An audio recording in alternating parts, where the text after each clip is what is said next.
This is Dr. Rosie Kuhn, and this podcast series is called Spiritual Immersion, Taking the Plunge. And the intention of these podcasts is to support and empower you to really look at who you are inside this human experience in terms of, we see an identity, we see elements of life that we live into, but who is it that's living into that? Who are you inside the experience, the roles, the identities that you carry with you and maybe consider putting down, but haven't yet? It's all part of this process of spiritual immersion and exploring who you are as this human spirit being. I think a couple of podcasts ago, I mentioned that I have re-entered the world of aquariums. And so I have this small aquarium that I got. And so I got some nano fish, little celestial, what are they called? Celestial pearl danios. What a beautiful name. They're also known as Galaxy Rosboros. So very celestial in their, for me, they're just so beautiful. I also bought some tiny little blue shrimp, and freshwater shrimp are just so, I just find freshwater shrimp to be so delightful in their characteristics. And so I bought 10 shrimp and 10 of these little nano shrimp, and then a couple of these little mini catfish, which help clean up the debris, and they have a good time. But so everything seems to be fine in my little aquarium, except for the fact that the shrimp keep dying. And I've done everything I can to know what is causing their death. But I started out with 10 a week ago, and now I'm down to 3, maybe 4. So it's what's happened, and I think I mentioned this, like I said, a few podcasts ago, is it took me into a deep, deep, dark place of powerlessness, hopelessness, helplessness, in the fact that these beings were under my care. They're my responsibility, and they're dying, and it's my responsibility to keep them alive and give them a good home and have them feel, appreciated, whatever that means to a tiny little shrimp. But that level of despair and hopelessness took me way down, far beyond what I imagined would happen if I lost a couple of shrimp. And people can go, oh, it's no big deal. But for me, it triggered a deep response of the life and death and life perspective. That's my dog, Gracie. She barks on occasion. It's can be very uncomfortable.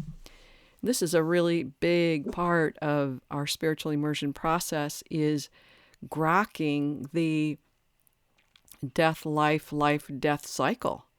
And the truth that the spiritual principle, spiritual truth, that in a sense, everything is alive for purpose. Everything has consciousness. This is very part of the Zen Buddhist perspective, the Taoist perspective. Everything has a life. Everything is here with intention and purpose. And we can't necessarily understand what that purpose is or how it serves life and oneness and universal everything. We can't understand that. And yet it seems it's part of this spiritual truth thing. And we're in this pandemic, and things are happening, and people go, I don't get it. It just doesn't make sense. There's so much insanity about this and so much fear. How do we grok this? And I'm using the word grok because it's like, it goes beyond understanding it. It's understanding it and accepting it in a way that frees us, emancipates us from a fear of death, a fear of loss, a fear, right? Most of us are afraid of death. We're afraid of loss, and we don't want things to change, because when things change, it appears as if we're losing things or there's a potential loss. So with these tiny little shrimp, I had to be aware of, I mean, I can make up all kinds of stories. I can make up meaning of what, why they came into my life and what their intention is, we'll say, in terms of triggering this deep experience of death and loss and that place of responsibility. And am I irresponsible? And how can I keep bad things from happening even when I'm doing the best I can? All of those kinds of questions are so a part of this human dilemma. How do I be the best I can be? How do I do the best I can? And knowing that, how do I be with the consequences that show up that seem to be sometimes not so good? One of the programs I watched on Netflix the other night in relation to this is, because let me go back a second, is that it's like when I'm in that place of trying to accept and allow this place of bad things happen even to good people, and when people are doing the best they can, bad things still happen, and to be in that, it's really hard. So in following in that kind of thought, I watched this show, William and Mary, and in the particular series I watched, this woman was just days away from giving birth to her baby, and in that day or two before the birth, the baby died inside her womb. Its heart stopped, and she was devastated, as you can imagine. And she still had to go through the birth process. She still had to go through contractions and labor to bring this baby into the world, even though it was a baby that was already dead. And it's like the insanity of those human experiences are insane and somehow full of life-giving potential. And I say that, and I'm just so close to tears in saying that, because on a spiritual level, I know that. But on a human level, it's just devastating to our being, to our psyche. It just is just crushing and shattering. And the both and of that is part of the human being, the part of the human beingness, what we have to be with all the time. And not all the time, but as part of our everyday practices. Another client of mine, we'll call her Marilyn, she had some deep process that she went through and was able to do some deep grieving. And she's like, why do I have to go through this? And why am I feeling so exhausted? And why did I have to puke? And why did I have to just sob my head off? Why did I have to do that? It doesn't make sense. It wasn't such a big deal. And we don't understand this, and we don't, and after that, she's like, oh, and I want to go back to work, and shouldn't I be working back to normal pace? And shouldn't I be taking care of this and this and this? And it's like when people go through deep processes, as most of us who are going through spiritual immersion processes will do, we don't see it as this completion of something or an opening or expansion. Something has gotten released and purged, and that's huge work for our being, for our world, and for our being. And we need to give reverence to that.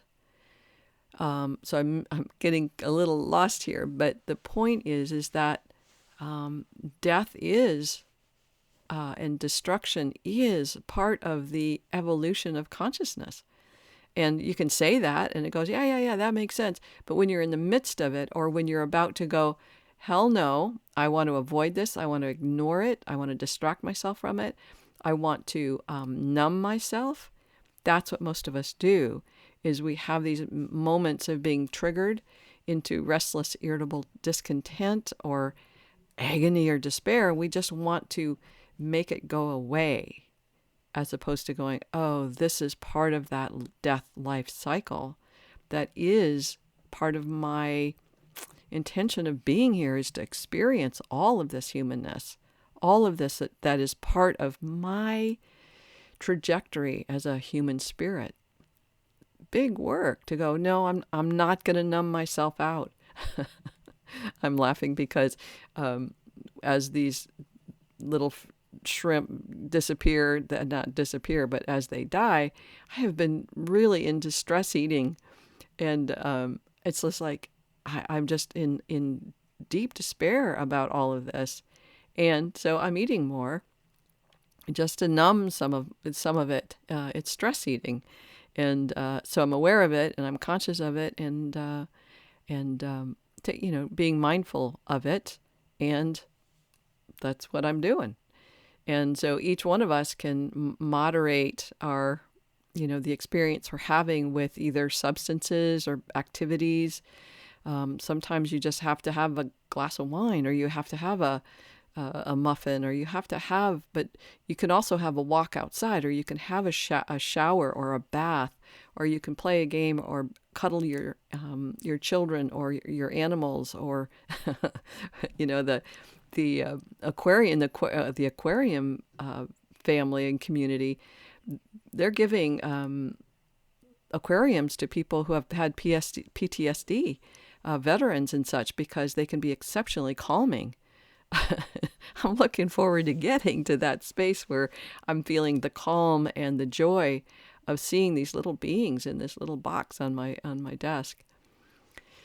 So that's pretty much it. And one more thing is, in the Sanskrit, I think it's Sanskrit, there's the word samsara, which allows for the beauty in the destruction, the beauty in the ugliness, the beauty in the devastation, and the birth that comes from that. Was a movie on Netflix I watched, and it was called Samsara, and some of the images were just horrendous.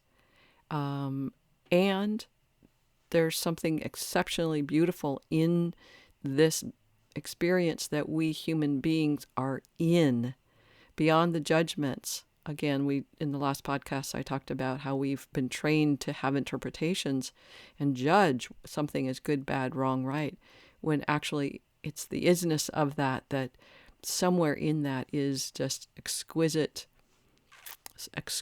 nurturing and nourishment of something that we might not have a knowing about in this moment.